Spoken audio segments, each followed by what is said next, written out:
Hello friends, welcome to my channel প্রিয়াদের 07। তো আজকে আমি বিনা তেলে মটন রান্না করব। তো সেই জন্য এখানে মটন নিয়ে নিয়েছি। এখন মটনের মধ্যে কিছু মশলা মাখিয়ে নেব। দিয়ে দিলাম তেজপাতা, গোটা গরম মশলা, আদা রসুন বাটা, পেঁয়াজ বাটা, শুকনো লঙ্কা বাটা, হলুদ গুঁড়ো, লবণ, টমেটো কুচি, পেঁয়াজ কুচি দিয়ে আমরা সমস্ত উপকরণগুলো মাংসর মধ্যে ভালো করে মিশিয়ে নেব।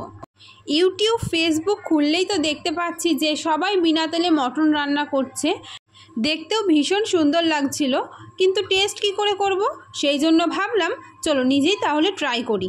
মাংসের সাথে মশলা মাখিয়ে আমি প্রায় 15 থেকে 20 মিনিট রেখে দিয়েছিলাম। তারপর ওভেনে কড়াই বসিয়ে কড়াই গরম হয়ে যাওয়ার পরে সমস্ত উপকরণগুলো আমি কড়াইতে দিয়ে কিছুক্ষণের জন্য ঢেকে রেখেছি। তারপরে দেখো এই পরিমাণ জল বেরিয়েছে। আবার কিছুক্ষণ ঢেকে দেখো জলটা শুকিয়ে নিয়েছি। এবার দেখো হালকা হালকা তেল কিন্তু এখান থেকে ছাড়তে শুরু করেছে, কারণ এটা হচ্ছে মটনে তো তেল থাকবেই। তো সেই তেলেই কিন্তু মটনটা এখানে রান্না হচ্ছে। আমি কিন্তু এখানে আলাদাভাবে কোনো তেল ব্যবহার করিনি। মাংসটা এখানে আমার কষানো হয়ে গেছে। এবার আমি পরিমাণ মতো জল দিয়ে দিলাম। জল দিয়ে কিছুক্ষণ ফুটিয়ে নেব। ফোটানো হয়ে গেলে তারপরে আমি একটা প্রেশার কুকারে দিয়ে দেব। দিয়ে 4 থেকে 5টা সিটি দিয়ে নেব। প্রেশার কুকারের মধ্যে আমি কয়েক টুকরো আলুও দিয়ে দিলাম। যারা আলুটা স্কিপ করতে চাও স্কিপ করতেই পারো, কিন্তু আমরা তো বাঙালিদের তো আবার আলু ছাড়া চলে না। তো দেখো এখানে আমি 4টে সিটি দিয়ে নামিয়ে নিলাম।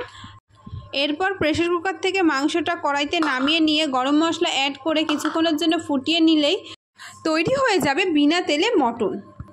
তো আজকের রান্না কেমন লাগলো কমেন্টে জানাতে কিন্তু কেউ ভুলো না। আর আমার চ্যানেলটা এখনও যারা সাবস্ক্রাইব করোনি প্লিজ চ্যানেলটা সাবস্ক্রাইব করে দিও এবং পাশে থাকা বেল বাটনটিও প্রেস করে দিও।